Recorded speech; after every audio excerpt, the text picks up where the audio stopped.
guys, welcome back. So today we are going to keep the Declutter with Me series going and tackle all the toys.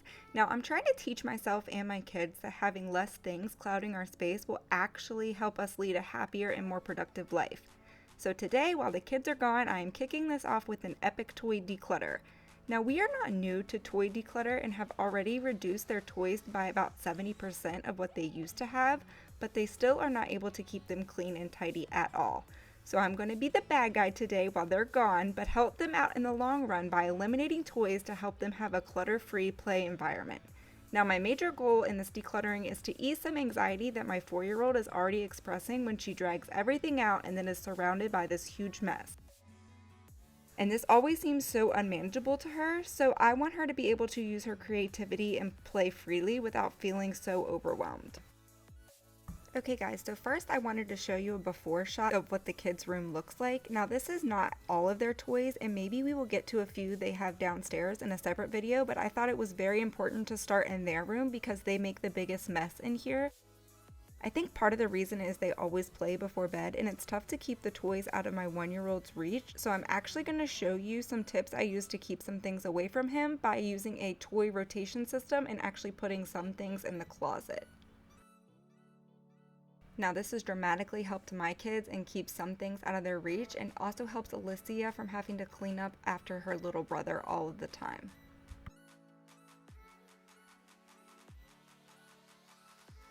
So the first thing you want to do in your space is make a clear image in your head of how you want it to look and where you want things to go. I do this by just quickly brainstorming ideas and sorting out where I want things to go and kind of the flow that I want the room to have once I'm done. First thing I'm going to do is just slightly rearrange the space. We do have this black bookshelf in here that houses Clayton's clothes, but I'm actually going to be moving his clothes to a different space, so this shelf just no longer serves us in here. It feels so good to get things out of here and have more room for the kids to play, and then I'll be able to lay this other white shelf down so it just fits the space a little better.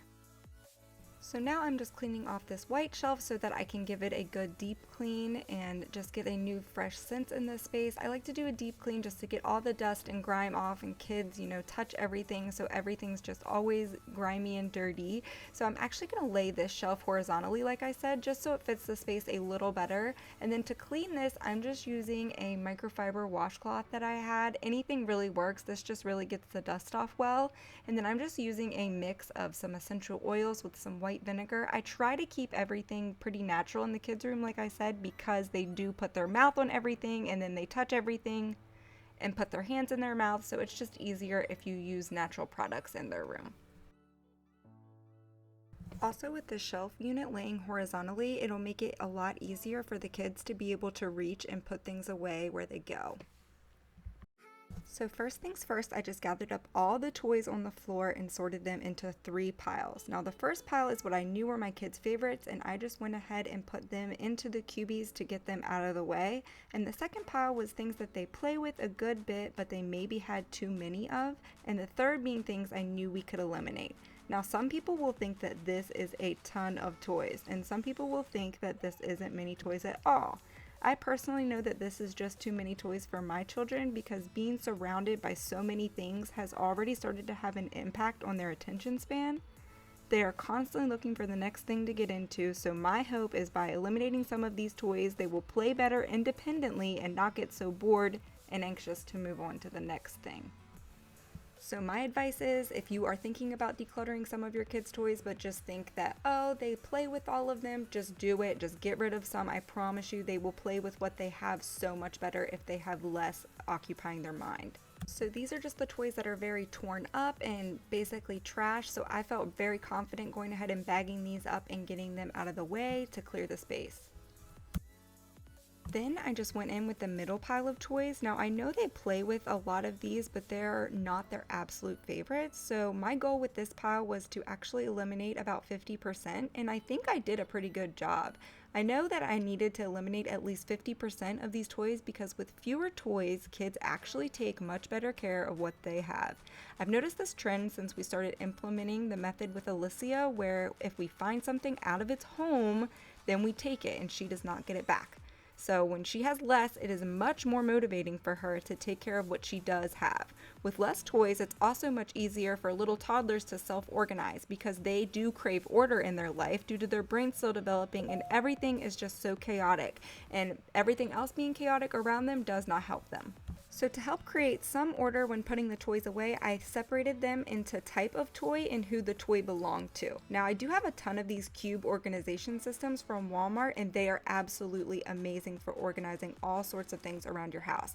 I use them in my mudroom, I have them in my bathroom, I have them in my room, in my closet, but I particularly like them for organizing the kids' room because it's easy for them to take a cube out, play, put the toys back, and then slide the cube right back in the hole. They also hold a lot of items in one drawer so that you can separate the drawers by adding in baskets or bags inside for some good added organization. Now for the things I don't want the kiddos to have full access to, I'm just putting in this gray bin, and then I'm going to put it up high in their closet. These are just the things I would rather them use supervised so they avoid a big mess. This is also an important tool I use when doing toy rotation, so I would just put the extra toys up here and then bring them out and put them into these bins so the toys stay fresh. And this is a great idea for kids with attention issues like mine because they will actually appreciate and focus on fewer toys at a time, but also keep interested with a fresh round of toys every few weeks.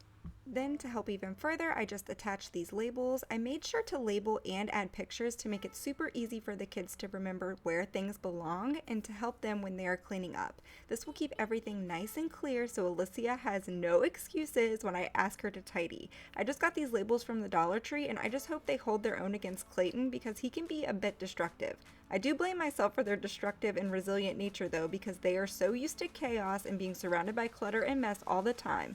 So I just hope that this new clear environment really helps them find an inner calm. Now on to the books. Now my kids do have a ton of books, most of which we do read. Alicia is also beginning to learn to read, and I would much rather her pick up a book as opposed to her tablet, so we are going to be keeping most of these. But with that being said, we do know we have way too many books, so a declutter is a must. Now I'm mainly going through and picking out the ones that the kids have outgrown or destroyed, and I also just made a separate spot for Alicia's Leapfrog book. Now these are all the bins that I'm actually eliminating from the space, so it feels awesome to declutter some things.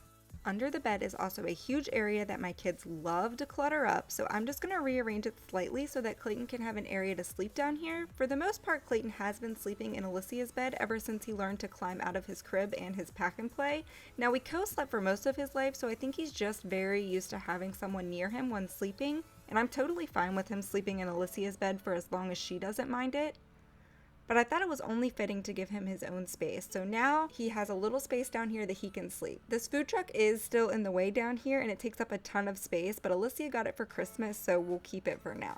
And then it's just time to make Alicia's bed. First I'm just decluttering and tidying some of the pillows and stuffed animals. Then I just stripped the bed. I also spray this spray on their bed that smells like babies, and I love it for their room. And then I just put some fresh sheets on and this fresh pink blanket for her. And then I just put the pillows back on. She loves this little caterpillar, and then all of her pillows. Now this space is much fresher and tidier for her. Also, if you guys have not seen in the vlog, Alicia is the face mask queen, so I'm just hanging up all of her face masks up here on this little rope. Clayton does get to them sometimes, but for the most part, they stay nice and tidy up here. So that is it, guys. This is the finished space, and I am already so much happier with this space. It looks so much brighter, and I know that the kids will be thrilled when they see this space. They can play and act like kids in. It will also help them take a lot of pride in what they have and appreciate and actually use all of their remaining toys. So if you guys like this video, make sure to give it a thumbs up and comment below the next area of my house you would like to see me declutter. Also, make sure you're subscribed and turn on that post notification so you get new notifications every time I upload. I love making this type of content for you guys, and I will be open to any future video ideas you have. So I hope this inspired you a little bit and gave you a few ideas on how to declutter your kids' toys. And Alicia absolutely loved this space. She got home from school and she was so excited and happy, and she knows that yes, just because I have all of these things doesn't mean that I need to keep them, and somebody could actually use them and benefit from them more than me. So I love making my kids happy. So it put such a huge smile on my face that she was growing up into such a big girl. And I hope that you guys really enjoyed this video, and I hope that you guys take some of these tips and declutter your space. And I would love for you guys to share in the comments below some of the decluttering tips you have for toys and organization hacks you have for your kids' room. And let me know what is a space that you have decluttered recently that you are super proud of. I hope that you guys really enjoyed this video, and I will see you guys in the next one. Bye.